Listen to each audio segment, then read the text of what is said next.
Okay, welcome back in TOEFL class preparation.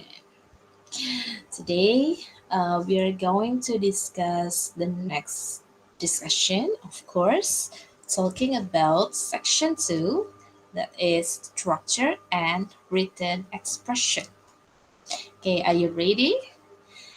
Prepare your books, pen to write down, or if you want to take notes, please prepare before I start the explanation. Ya, jadi dipersiapkan dahulu apa saja yang perlu kalian butuhkan untuk mengikuti kelas TOEFL hari ini.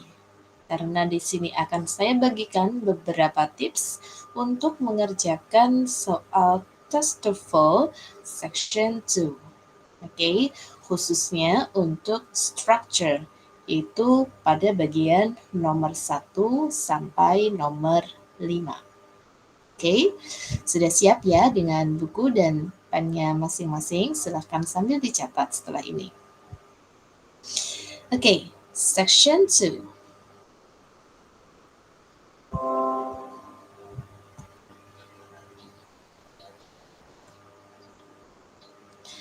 Structure and written expression. As I have told you that in structure and written expression, you will face 40 questions. Kalian akan menghadapi atau mengerjakan 40 pertanyaan, and you have to finish all the question, especially in structure and written expression, in 45 minutes. Ya, jadi waktu untuk mengerjakan soal structure and written expression adalah 45 menit. Jadi kalau kita bikin perkiraan, you have to do one question in 37 second atau 37 detik per soalnya. Ya, jadi jangan sampai berlama-lama untuk mengerjakan satu soal pada soal structure. Jika kalian menghadapi kesulitan pada salah satu soal, maka tinggalkan soal tersebut, kemudian coba kerjakan di soal yang berikutnya. Ya, jangan habiskan waktu kalian untuk memikirkan satu soal saja. Jika nanti kalian melakukan tersebut, maka waktu kalian tidak akan cukup untuk menyelesaikan soal structure and written expression. Untuk soal nomor 1 sampai dengan nomor 15, ya, di sini soal yang kalian akan kerjakan adalah sentence completion atau melengkapi bagian dari kalimat tumpang. What you have to do is mencari jawaban yang benar untuk melengkapi kalimat tumpang tersebut. Ya, jadi tugas kalian adalah mencari jawaban yang benar, seperti ketika kalian mengerjakan soal-soal pada umumnya. Karena di situ berisi multiple choice atau soal pilihan ganda, jadi pilihlah jawaban yang benar untuk melengkapi kalimat terumpang tersebut. Untuk nomor 16 sampai 40, what you have to do is about error identification atau mengidentifikasi kesalahan pada sebuah kalimat. Nanti pada masing-masing soal, kalian diminta untuk mencari unsur kalimat yang salah. Jadi pada masing-masing soal itu akan ada beberapa bagian yang dikasih garis bawah, kemudian dikasih pilihan jawaban A, B, C, dan D. Nah, tugas kalian adalah mencari bagian kalimat mana yang kurang tepat. So what you have to do is look for the wrong sentence atau part of the sentence. Mencari bagian kalimat yang kurang tepat.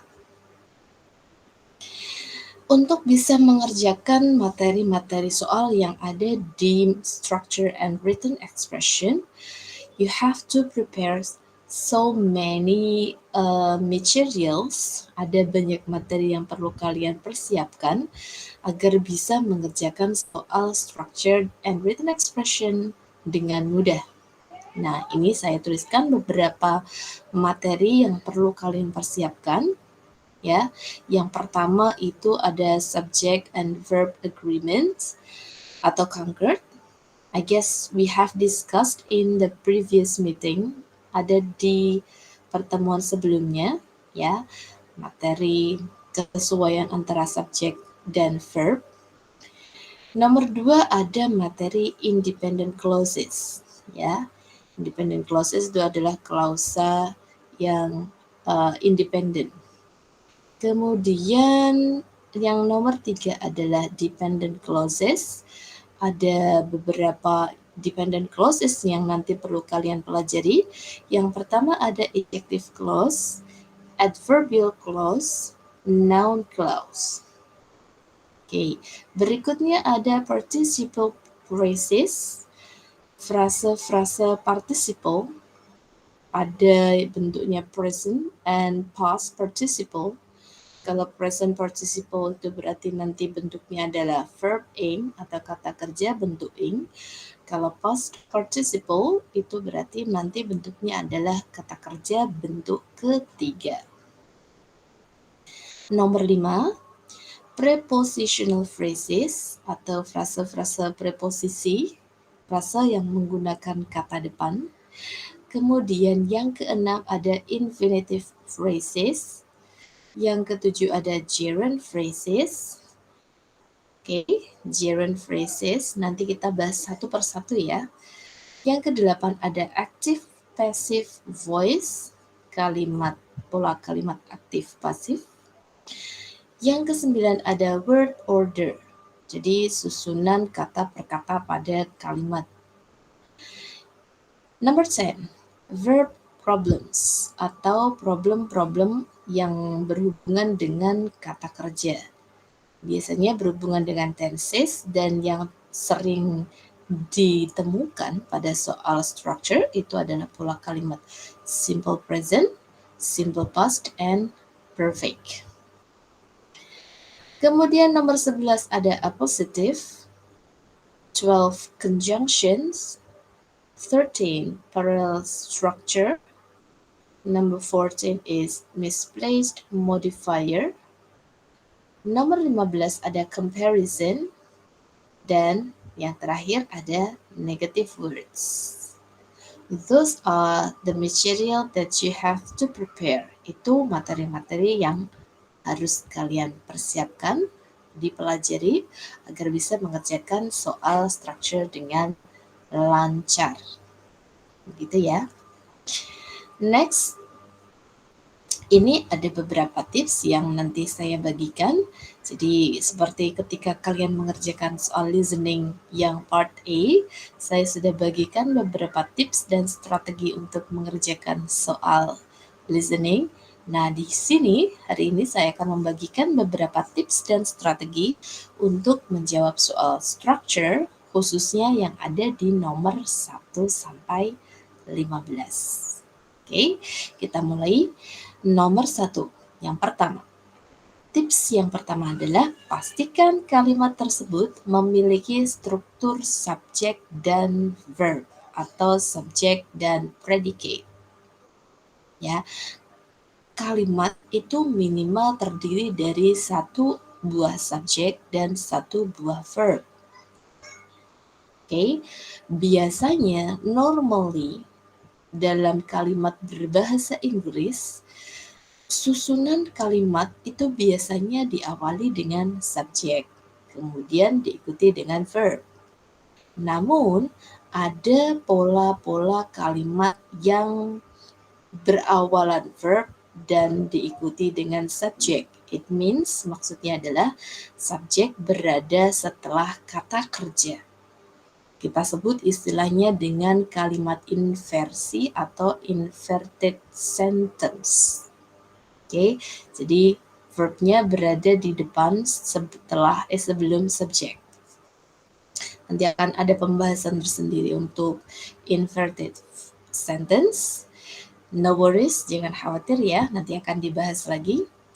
Contohnya misalnya di sini pola kalimat yang lumrah itu kan ada subject and verb.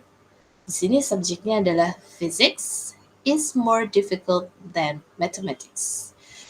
Physics Fisika itu lebih susah daripada matematika. Oke, Fisik is subject, kemudian verbnya berupa to be.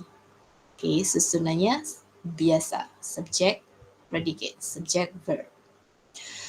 While another example, contoh yang berikutnya, ada kalimat yang diawali dengan kata ganti tunjuk there atau here. Here and there itu biasanya diikuti dengan frase atau susunan kalimat yang diawali dengan verb, kemudian baru subjek. Jadi ini pola kalimatnya adalah pola susun balik atau inverted. Terbalik ya, tapi memang ini strukturnya. Jika ada kata ganti tunjuk here di sini or there, itu maka susunannya menjadi verb and subject, bukan subject verb. Ya, there is a new student. Is verb, kemudian subjeknya adalah a new student. Oke, jadi untuk bisa mengerjakan soal structure yang nomor 1 sampai 15, pastikan kalimat tersebut memiliki subjek dan predicate. Nah, the problem is, permasalahannya adalah sometimes we do not know which one is the subject, which one is the verb.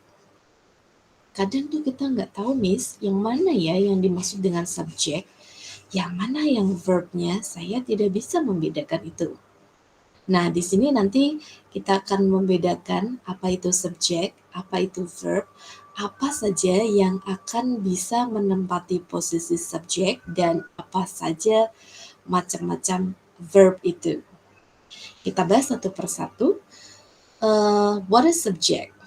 Nah, in English grammar, dalam struktur bahasa Inggris, the subject is the part of a sentence or clause that commonly indicates what it is about or who or what performs the action.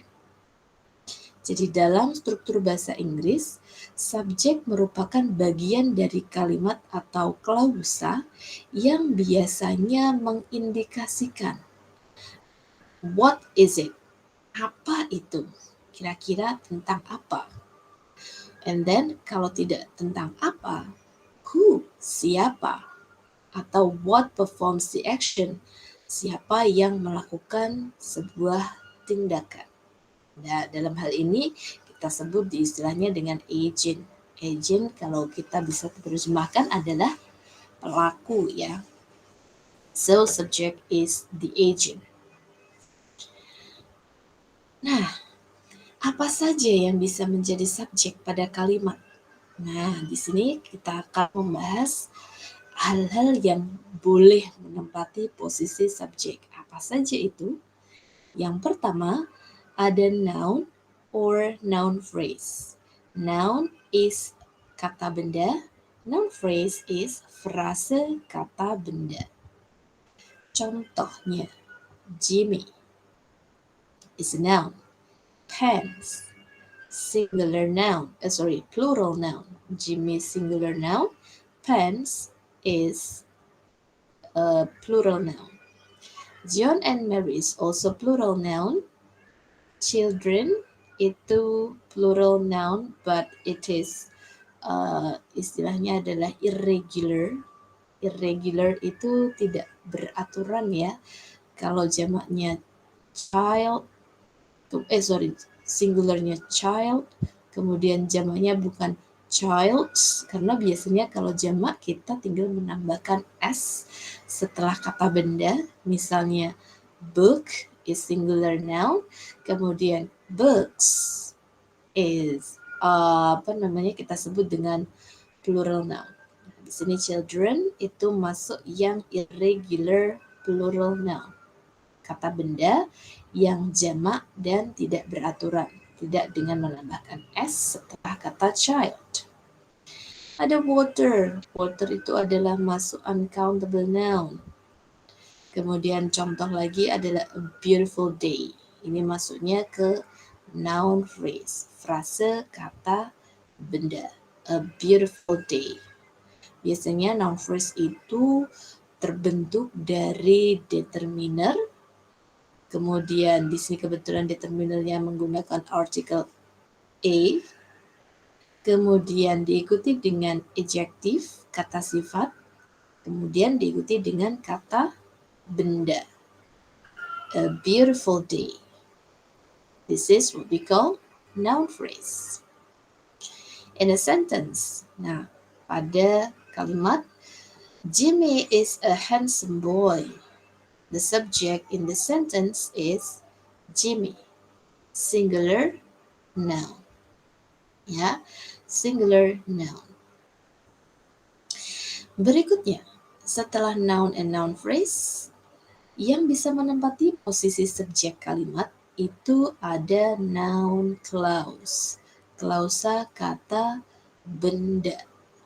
Oke, nanti dibahas tersendiri untuk materi noun clause. Contohnya di sini ada what he said. This is the example of noun clause. What he said is true. Apa yang dia katakan benar. Okay, the subject is what he said. Kemudian verbnya adalah to be is. Next, yang ketiga, pronoun. Pronoun, as you know, kata ganti benda, dia bisa menempati posisi subjek. Ada banyak pronoun ya di situ. Pronoun yang posisinya sebagai subjek ada I, you, we, they, he, she, it. Ya, di situ dia bisa menempati posisi subjek. He, she, it, I, you, we, they. He studies English every day. Dia belajar bahasa Inggris setiap hari. He is the subject, studies is the verb. Ada subjek predicate. Okay. Next, masih berhubungan dengan subjek. Yang keempat ada gerund. Gerund itu adalah bentuk yang kita temui itu adalah verb ing atau kata kerja diikuti dengan ing. Di sini gerund itu adalah kata kerja yang berfungsi sebagai kata benda. I'm sorry, there is a mistype here. Ada yang salah ketik di sini ya. Kata kerja yang berfungsi sebagai kata benda. Atau kita bisa menyebutnya dengan istilah kata kerja yang dibendakan. Karena dia menempati posisi subjek. Bisa gerund atau gerund phrases. Berarti nanti verb ing plus object. Contohnya di sini, smoking. Smoking. Verb ing. Kita sebut dengan gerund. Menempati posisi subjek. Boleh. Atau reading books. Reading. Verb ing. Books. Object. Reading books. Gerund phrases, ya, dia keduanya boleh menempati posisi subjek. Karena dia posisinya subjek dan berupa verb ing, perhatikan bahwa kita harus selalu memperhatikan kesesuaian antara subjek dan predicate atau verbnya. Seperti yang sudah pernah kita bahas pada materi concord atau agreement, bahwa gerund itu dianggap singular.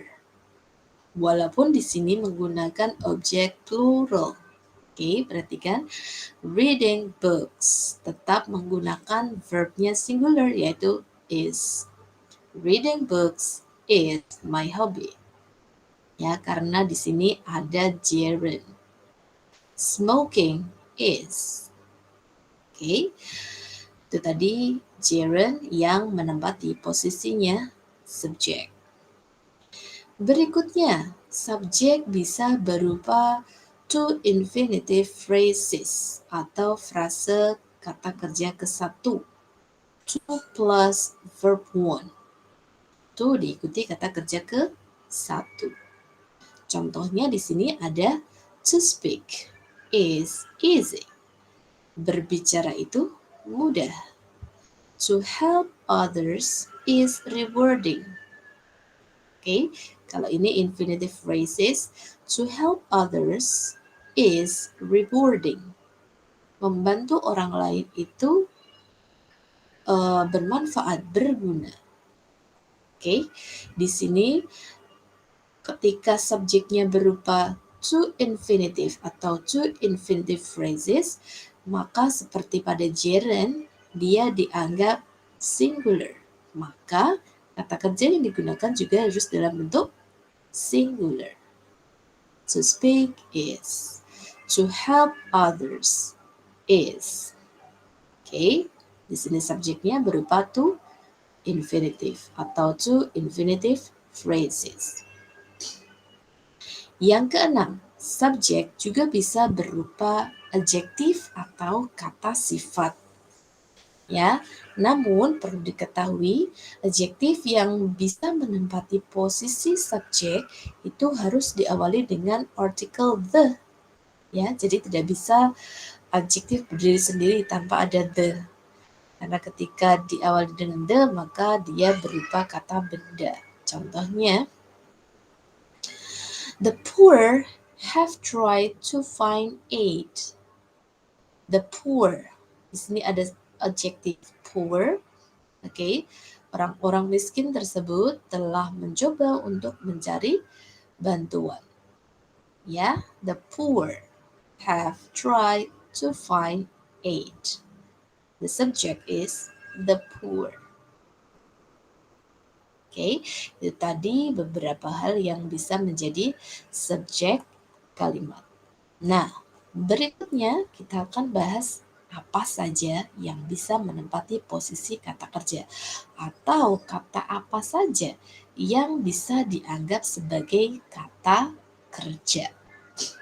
So what is verb? A verb is a word or a combination of words that indicates action or a state of being or condition. Verb itu adalah sebuah kata atau kombinasi kata yang mengindikasikan adanya sebuah tindakan atau menunjukkan kepemilikan atau kondisi atau keadaan. A verb is the part of a sentence that tell us what the subject performs. Verb atau kata kerja itu adalah bagian dari kalimat yang menceritakan atau memberitahu kita apa yang dilakukan oleh si subjek atau pelaku, the agent, as I have told you before. Nah, kata apa saja yang bisa dianggap sebagai kata kerja? Jadi kalau sudah ada kata itu berarti sudah ada kata kerja. Mari kita tengok satu persatu ya. Kinds of verb, macam-macam jenis kata kerja. Yang pertama ada action verb. Kata kerja aksi atau tindakan. Kata kerja yang menunjukkan adanya sebuah tindakan. Entah itu bentuknya kata kerja ke satu atau bentuk kedua. Action verb. The example is, he studies English every day. Oke, di situ ada kata kerjanya, yaitu kata studies. Oke, berikutnya selain action verb, ada juga linking verb. Oke, linking verb itu biasanya diikuti dengan kata sifat atau adjektif untuk menunjukkan keadaan. Nah, macam-macamnya apa saja di sini? Ada macam-macam ya. Di sini beberapa kata. Yang pertama ada be atau to be. To be is am, are, was, were. Berikutnya ada kata feel. Feel di sini artinya adalah merasakan. Kemudian smell. Smell means berbau. Sound artinya adalah terdengar. Taste artinya adalah terasa. Look, appear, seem itu artinya sama, yaitu terlihat atau nampak. Remain, remain and stay itu artinya adalah tetap, ya. Oke, prove. Kemudian become, get, turn. Become means menjadi. Get, turn, grow itu sama, menjadi ya. Di sini contoh pada kalimat tersebut ada the man look angry. Di sini artinya kata look adalah nampak. Pria tersebut nampak marah. Oke, bukan pria tersebut terlihat atau melihat marah, tapi terlihat atau nampak marah. Ya, perhatikan tadi linking verb tersebut. Ini tadi linking verb ini harus diikuti kata sifat untuk menunjukkan keadaan. Kemudian, macam-macam verb atau hal apa lagi yang bisa kita anggap sebagai verb? Yang ketiga ada to be. Sudah sangat mengetahui ya, macam-macam to be itu ada to be present, yaitu is, am, are. Kemudian ada to be past, yaitu was and were. Jika sudah ada to be, maka kalimat sudah dianggap memiliki verb atau kata kerja. To be plus non-verb. Nah, biasanya to be itu diikuti oleh beberapa hal. Yang pertama, to be bisa diikuti non-verb atau kata selain kata kerja. Ada adjektif, ada noun, ada adverb. To be diikuti dengan adjektif atau to be diikuti noun, to be diikuti adverb. Contohnya, she's at home. Is to be. Nah, pada kalimat ini dianggap kalimat tersebut sudah memiliki kata kerja karena ada to be-nya. To be di sini diikuti dengan non-verb, yaitu berupa adverb, kata keterangan. Berikutnya, to be juga bisa diikuti dengan verb ing. Nanti dia pola kalimatnya adalah pola kalimat continuous atau kita artikan dengan sedang. Present continuous jika to be-nya adalah present.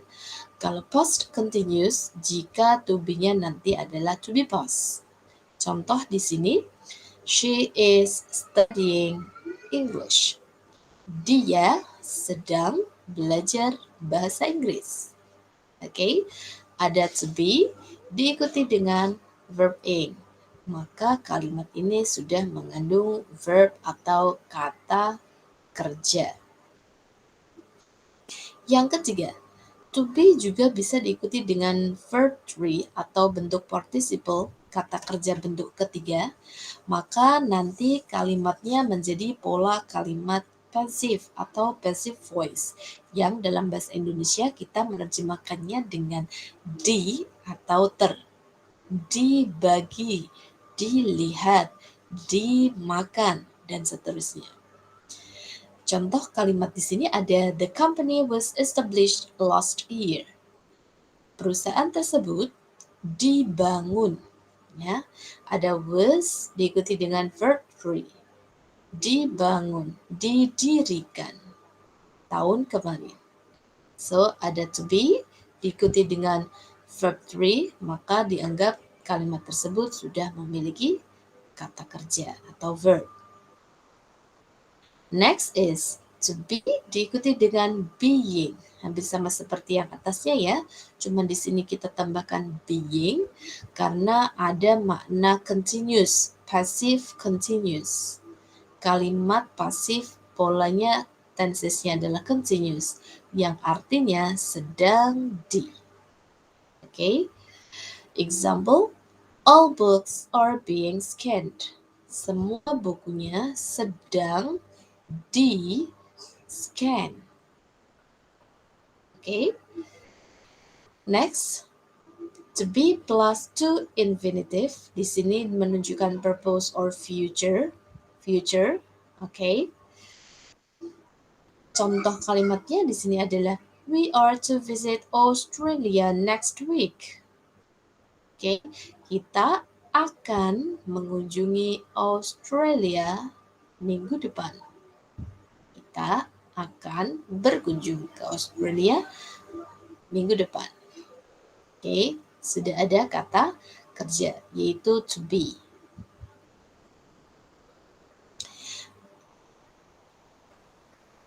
Sorry, this is C, number 3. So this is D actually. Di sini harusnya D ya, teman-teman ya. This is D.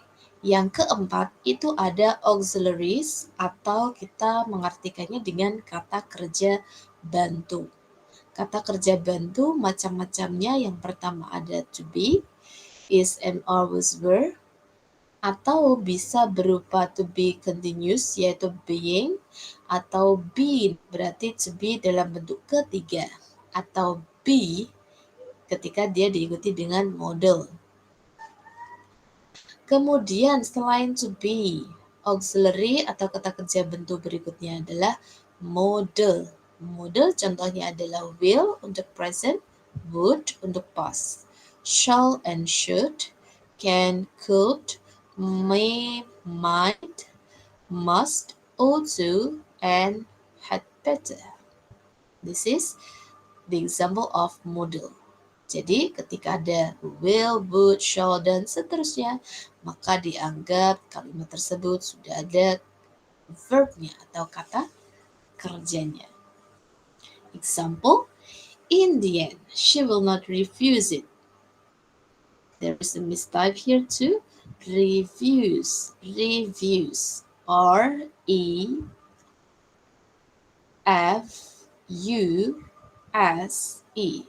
Refuse.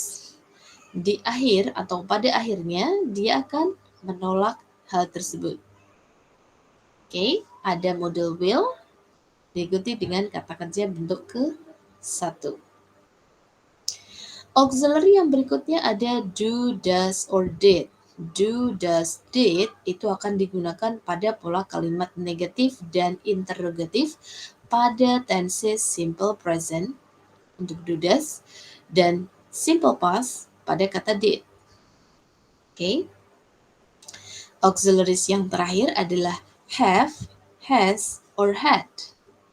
Di sini dia menunjukkan tensesnya adalah perfect. Jika have, has itu adalah present perfect, while had is past perfect. Nah, ketiga ini have, has, had tersebut jika diikuti dengan kata kerja ketiga, maka dia diartikan dengan telah. Remember, diingat-ingat bahwa have, has, had yang menunjukkan perfect, maka setelah have, has, had tersebut, dia diikuti dengan kata kerja pola ketiga atau verb 3 yang diartikan dengan telah. Example, I have known the truth. Saya telah mengetahui kebenarannya. Saya telah mengetahui kebenarannya. Itu tadi ada kategori subjek dan kategori verb. Apa saja yang masuk ke subjek dan apa saja yang dianggap sebagai verb atau kata kerja. Nah, pola kalimat dalam bahasa Inggris, biasanya ketika kita membuat kalimat, itu selain ada subjek, ada verb, ada juga objek. Untuk kategori objek, itu sama seperti kategori subjek, kecuali bedanya hanya ada pada penggunaan pronoun. Ya, subject pronoun itu ada I, you, we, they, she, it, while object pronoun itu menggunakan me, you, her, us, dan seterusnya. Oke? Itu tadi tips yang pertama. Apa yaitu? Mengetahui subjek dan predikat. Tips yang kedua. Lihat apakah subjek dan verb sudah lengkap. ya. Jadi untuk menjawab soal structure and written expression, setelah mengetahui yang mana subjek dan yang mana yang verb, pastikan apakah subjek dan verb tersebut sudah lengkap. Biasanya soal pada structure itu ada salah satu unsur subjek atau verbnya yang hilang, entah subjeknya yang hilang atau verbnya yang hilang, atau mungkin kedua-duanya subjek dan verb yang hilang. Ada banyak sekali bentuknya. Nah, kita coba perhatikan contoh yang ada di bawah ini. Blah blah blah is necessary for the development of strong bones and teeth. Oke, di awal kalimat biasanya kita berupa unsur kalimatnya adalah pola subjek. Oke, tapi perhatikan dulu, setelah titik-titik di sini, blank space itu ada is. Is itu dimasukkan pada kata kerja atau verb. Kategorinya verb ya. Maka berarti kira-kira yang hilang di sini adalah subjek. Untuk pilihan yang A, it is calcium. Di sini ada verb is. Padahal pada kalimatnya sudah ada kata kerjanya is. Jika ada is double atau verb yang double, maka tidak mungkin, automatically salah. Untuk yang B itu juga salah karena pada awal kalimat itu tidak bisa langsung diikuti dengan that calcium. Kalau ada that berarti di sini adalah dependent clause ya. Maka dia harus membutuhkan independent clause yang berikutnya. Padahal di sini kalimatnya adalah kalimat tunggal, dalam artian tidak ada anak kalimat, tidak ada induk kalimat. Padahal di sini ada that untuk option yang B. Kalau yang B di situ harus ada anak kalimat dan induk kalimat. Padahal di sini tidak ada yang menunjukkan anak kalimat dan induk kalimat. Maka penggunaan that tidak tepat. Untuk yang C, calcium. Calcium is a noun, kata benda, maka dia bisa menempati posisinya subjek. Maka jawabannya harus ada di poin yang C. Sementara untuk yang D itu sama seperti poin yang B. Di sini ada kata penghubung, ya kan? Maka dia sebenarnya harus berada pada posisi kalimat yang ada independen dan dependennya. Padahal di sini tidak ada kalimat yang menunjukkan ini dependen atau independen. Ini satu kalimat saja, tidak ada anak kalimat dan tidak ada induk kalimat. Maka penggunaan although di sini tidak tepat. So you should choose answer C. Oke, jadi yang hilang pada kalimat tersebut adalah subjeknya. Karena di sini verb sudah ada. Tips yang berikutnya, nomor 3. Setelah mengetahui yang mana subjek dan verb, kemudian menganalisis kelengkapan subjek verbnya, kemudian yang ketiga kita harus menyesuaikan subjek dan verbnya. Apakah sudah sesuai atau belum, seperti yang sudah kita pelajari sebelumnya pada materi concord atau agreements. Jadi harus ada kesesuaian antara subjek dan verb. Di sini ada contoh, a computerized map of the freeways using information gathered by sensor embedded in the pavement. Di sini harusnya diisi adalah air, airing, airs, or to airs. Dari keseluruhan pilihan jawaban, di sini berupa kata kerja. Oke, air di sini artinya bukan kata benda, melainkan mengudara. Air, airing, airs, or to air. Oke, di sini semua posisinya adalah kata kerja. Oke, berarti titik-titik di sini menempati, di sini adalah verb. Of course, yang di depan ini, kesemuanya ini adalah subjeknya. Masih ingat ya, untuk concord yang berupa subjek yang berupa long phrase atau subjek yang berupa frase yang panjang. Maka main subjeknya itu ada pada kata yang terletak di depan preposisi. Di sini preposisi yang paling depan adalah preposisinya adalah of, maka main subjeknya adalah map. Map is singular, so of course kalau singular verbnya juga harus mengikuti kata kerja yang untuk singular, harus ada verb one plus s, airs. So you have to choose answer C. Ya, tips yang ketiga, perhatikan kesesuaian antara subjek dan verbnya, singular pluralnya. Next tips, jika ada satu konektor atau penghubung, pastikan verbnya ada dua. Nih, perhatikan sekali ya. Jika ada satu konektor, maka kata kerjanya ada dua. Jika ada dua konektor, pastikan verbnya ada tiga. Jadi selisih satu ya. Konektornya satu, verbnya harus ada dua. Jika ada dua konektor, maka verbnya ada tiga. Dan seterusnya. Saya simulasikan semacam ini. Misalnya ada kalimat itu berupa subject and verb pada independent clause like this. Kemudian di situ ada connector atau kata penghubung. Kemudian diikuti dengan subject verb. Ada dua kata kerja yang dihubungkan dengan satu kata penghubung. Itu berlaku untuk kalimat-kalimat dengan jumlah konektor yang berbeda. Jika dua konektornya, maka verbnya harus ada tiga. Dan tips yang terakhir adalah pastikan bahwa konektor yang digunakan sudah tepat. Miss, apa sih konektor itu? Nanti kita akan bahas tersendiri ya, konektor kata penghubung macam-macamnya apa. Ada konektor yang di pada kalimat yang ada dependent clause-nya dan juga konektor untuk menghubungkan independent clause dan independent sentence dan independent sentence, kalimat yang independent. Okay, those are the tips and the strategy to answer the question in structure and written expression, especially in number 1 to number 5. Okay. Saya akhiri dulu untuk pertemuan kali ini. Sepertinya untuk tip dan strateginya nanti bisa kita aplikasikan sambil berjalan.